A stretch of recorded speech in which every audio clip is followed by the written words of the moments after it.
ये दोनों बाप बेटा ट्रैफिक जाम में फंसी कार में बैठे आपस में ही बहस कर रहे थे, तो अचानक ही उनके सामने वाली वैन से धमाके वाले अंदाज में दरवाजा तोड़कर कोई उनकी कार पे हमला कर देता है। ये जो कार से निकले थे डरकर वापस कार में बैठ जाते हैं। हमला करने वाला कोई इंसान है या जानवर समझ नहीं आ रही। पाँव उसके किसी जानवर जैसे और उसके एक हाथ की जगह पैर था। पुलिस इस अजीब सी क्रिएचर को पकड़ कर ले जाती है और हमें पता चला है कि इस शहर में किसी बीमारी की वजह से इंसान जानवरों की शक्ल लेने लगे हैं। गवर्नमेंट इस बीमारी का इलाज ढूंढने में लगी है। फ्रांस्कियो जिसे हमने गाड़ी में देखा था, उसकी वाइफ भी इसी बीमारी का शिकार थी, जिसे हॉस्पिटल में एडमिट किया गया था। फ्रांस्कियो चाहता था कि वो अपनी वाइफ का खुद ख्याल रखे, पर उसकी बिगड़ी कंडीशन की वजह से डॉक्टर उसे हॉस्पिटल में ही रहने का मशवरा देते हैं। वो उससे जब मिलने जाता है तो हमें उसकी शक्ल दिखाई जाती है जो बिल्कुल किसी जानवर से मिल रही थी। फ्रांस्कियो अपने बेटे को भी जब उसकी मॉम से मिलने का कहता है तो वो जवाब देता है कि क्या करूंगा मैं उनसे मिलके, अब तो वो मेरी बात भी नहीं समझ पाती। फ्रांस्कियो कहता है अरे वो तो तुम्हें देख के ही खुश हो जाएगी,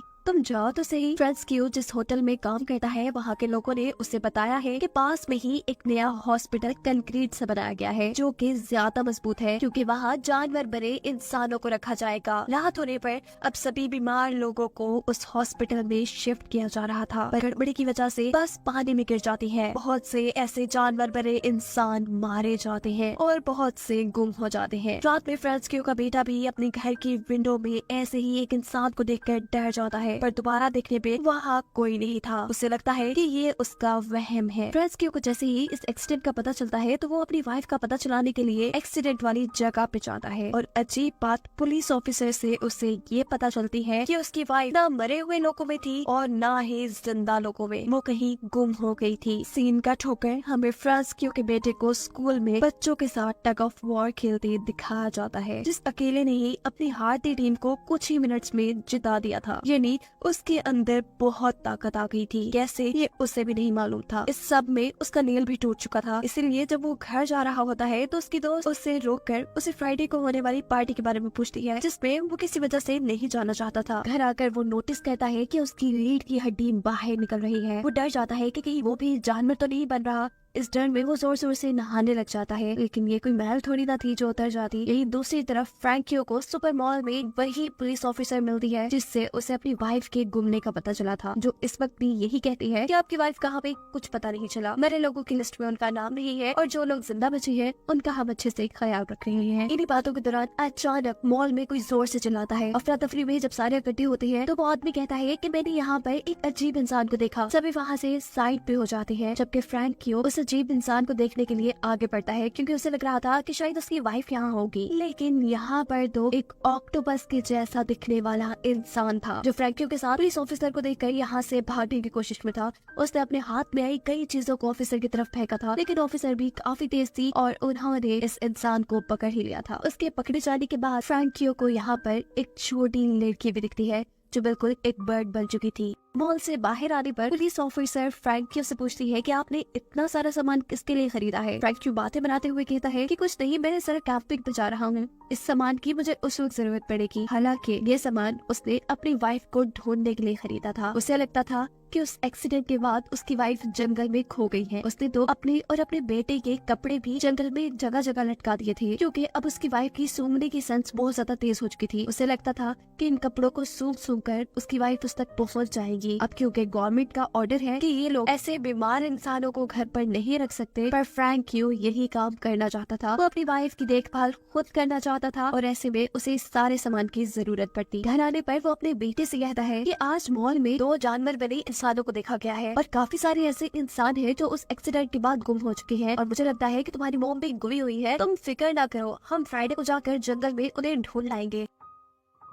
लेकिन अब तो फ्रैंकियो का बेटा फ्राइडे को एक पार्टी में जाना चाह रहा था, क्योंकि आज उसे एक लड़की ने जो इस पार्टी में इनवाइट कर लिया था। फ्रैंकियो भी ना चाहते हुए उसे पार्टी में जाने की इजाजत देते हुए ये कहता है कि याद रखना 8 बजे से पहले तुम्हें घर आना है। इस पार्टी में सभी काफी मजे कर रहे थे और यहाँ अचानक ही फ्रैंकियो के बेटे को चक्कर आ जाते हैं। एक लड़की जो उसकी खराब हालत देखकर उसे टैबलेट देती है तो वो उस टैबलेट को खाने के बजाय किसी कुत्ते की तरह चाट लेता है, जिसके बाद वो बिना डरे जंगल में चला जाता है। सुबह जब उसकी आँख खुलती है तो वो जंगल में ही था। उसे ऐसे लग लग रहा था कि जैसे उसके गले में कुछ फंसा हुआ है। वो फौरन अपने घर आता है। उसके होंठ काफी ज्यादा बदल चुके थे, साथ ही उसका रंग भी बदल चुका था। उसके डैड जब उसे देखने के लिए उसके बाथरूम में आते हैं तो वो जल्दी से बाथरूम का दरवाजा बंद कर लेता है और अपने गले में हाथ डालकर कुछ निकालता है जो कि एक पंख था। ये लड़का अब समझ चुका था कि वो भी एक जानवर में बदलने लगा है। अब वो अपने डैड के साथ अपने डॉग को लेकर जंगल में अपनी मॉम को ढूंढने के लिए निकल पड़ता है। फ्रैंकियो का बेटा जोर जोर से यहाँ अपनी माँ को आवाज़ें दे रहा था, लेकिन जब उन्हें कोई नहीं मिलता तो थक हार कर ये लोग यही सो जाते हैं। आधी रात में इनका डॉग अचानक जोर जोर से भौंकने लगा था और वो एक दरख्त के पास जाता है जहाँ ऊपर एक बंदर बना हुआ इंसान। उसे जब ये लोग चेक करने के लिए जाते हैं तो अचानक ही फ्रैंकियो के बेटे के ऊपर एक ईगल बना हुआ इंसान हमला कर देता है। इससे पहले कि वो फ्रैंकियो के बेटे को मार देता, उसके होंठ देखकर वो समझ जाता है कि फ्रैंकियो का बेटा भी बिल्कुल उसी जैसा है, यानी जानवर में बदल रहा है और ये उसे नुकसान नहीं पहुंचाएगा। अलबत्ता इस ईगल बने इंसान ने फिर भी कुछ चोटें फ्रैंकियो के बेटे को पहुंचा दी थी, इसीलिए फ्रैंकियो अपने बेटे को हॉस्पिटल लेकर जाने लगता है। पर वो नहीं जाना चाहता था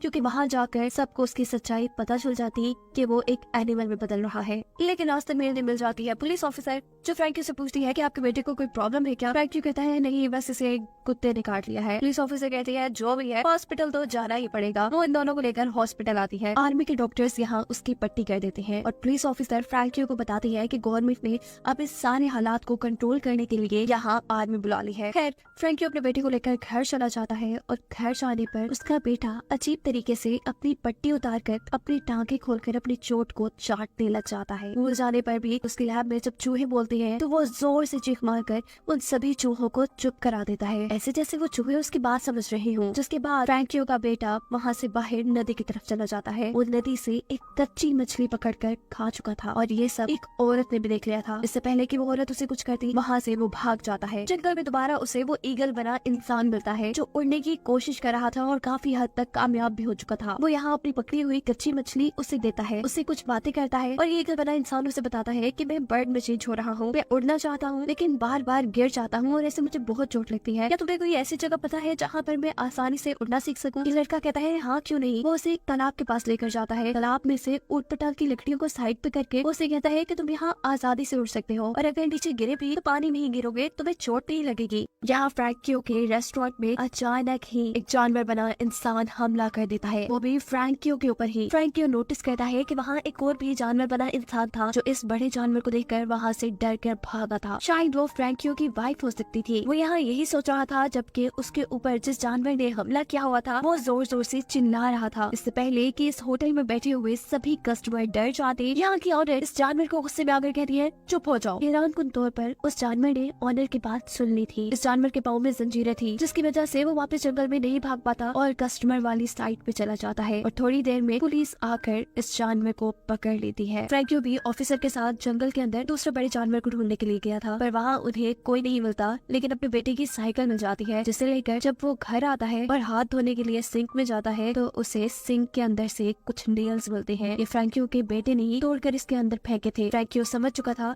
कि अब उसका बेटा जानवर में बदल रहा है। दिखाया जाता है कि क्लास में उसका एक टांग टूटकर गिर गया था जिसकी वजह से जब सब उसका मजाक उड़ाते हैं तो वो वहाँ से चला जाता है और पहुँचता है ईगल बने इंसान के पास। उससे बातें करता है, उसकी प्रैक्टिस देखता है और उसकी लगी चोटों पर पट्टियां करता है।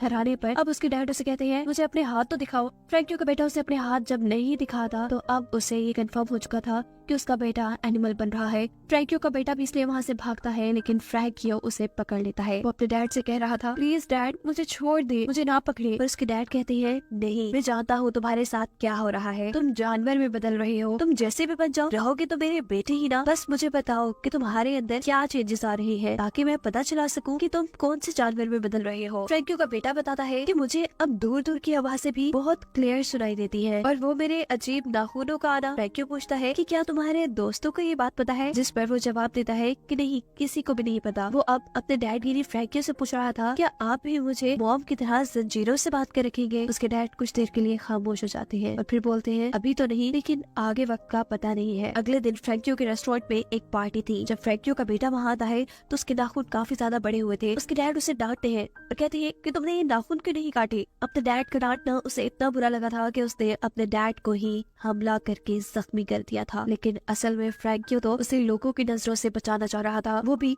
उसकी गर्दन पर कैंची रखकर उसे धमकी देता है नेल्स काटने की। और नेल्स काटने के बाद हम देखते हैं कि फ्रैंकियो का बेटा अब अपनी दोस्त से मिल रहा था। ये दोनों काफी करीब आते हैं। इस वक्त पर वो लड़की फ्रैंकियो के बेटे की रीढ़ की हड्डी को टच करती है और उससे कहती है कि मैं सब जानती हूँ तुम्हारे अंदर जो चेंजेस आ रहे हैं, लेकिन मुझे इससे फर्क नहीं पड़ता। यहाँ दूसरी तरफ इनकी क्लास फेलो को भी फ्रैंकियो के बेटे की सच्चाई पता चल चुकी थी। वो अब एक अजीब डिवाइस लेकर फ्रैंकियो के बेटे के सामने आता है, जिसकी आवाज इंसानों को तो कुछ नहीं कहती, पर जानवर उससे बहुत ज्यादा तंग हो जाते हैं। ये लड़का फ्रैंकियो के बेटे को बहुत तंग करता है और कहता है कि मैं तो तुम्हारी सच्चाई काफी अरसे से जानता हूँ। फ्रैंकियो के बेटे से रहा नहीं जाता और वो गुस्से में एक जोरदार थप्पड़ उस लड़के के मुंह पे मार देता है, ऐसे कि उसके गाल पे निशान पड़ गए थे।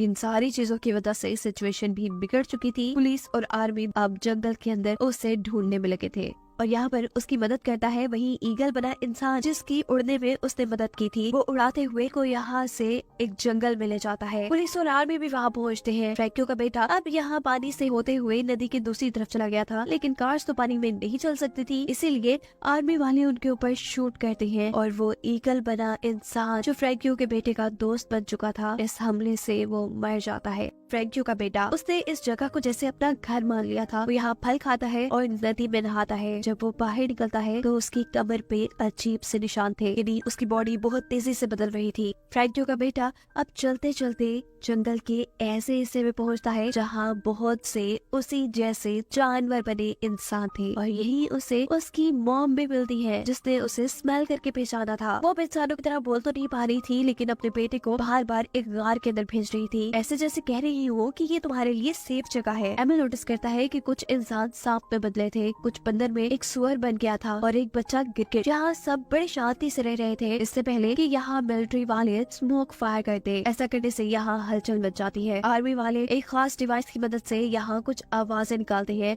ऐसी आवाजें जो जानवरों को काफी परेशान करती थी। ये आवाजें फ्रैंकियो के बेटे को भी काफी परेशान करती है और ऐसे वो भी मिलिट्री वालों के हाथों पकड़ा जाता है। लेकिन वो बच्ची जो गिरगिट बनी थी वो पेड़ के ऊपर अपने आप को छुपाकर इनसे बच जाती है। पुलिस अब फ्रैंकियो के बेटे को लेकर शहर में आ चुकी थी, जहाँ पर उसके डैड पुलिस वालों से मिलते हैं और उन्हें कहते हैं कि ये मेरा ही बेटा है जो रात में वैसे ही जंगल में चला गया था। फ्रैंकियो का बेटा क्योंकि अभी तक इंसानों की तरह दिख रहा था, इसीलिए पुलिस वालों को शक नहीं होता। वो उसे एक पेपर देते हैं साइन करने के लिए। फ्रैंकियो का बेटा जब उसके ऊपर साइन नहीं कर पाता तो गुस्से में गुर्राता है और ऐसे पुलिस वालों को शक हो जाता है कि वो एक एनिमल में ट्रांसफॉर्म हो रहा है। वो उसे पकड़ने ही वाले थे, लेकिन यहाँ फ्रैंकियो पुलिस वालों को मारकर खुद उनके दिए पेपर पर साइन कर अपने बेटे को यहाँ से ले जाती है। जबकि वो ऑफिसर जिन्होंने मूवी के शुरू से ही फ्रैंकियो की मदद की थी, उन्हें अब पता लगता है कि कुछ तो गड़बड़ है, इसीलिए मिलिट्री अब उनका पीछा करने लग जाती है, जिसे देखकर फ्रैंकियो का बेटा घबरा जाता है और वो अपने डैड से पूछता है कि अगर इन लोगों ने पकड़कर मुझे हेल्थ सेंटर में बंद कर दिया तो क्या आप मेरे से मिलने आएंगे।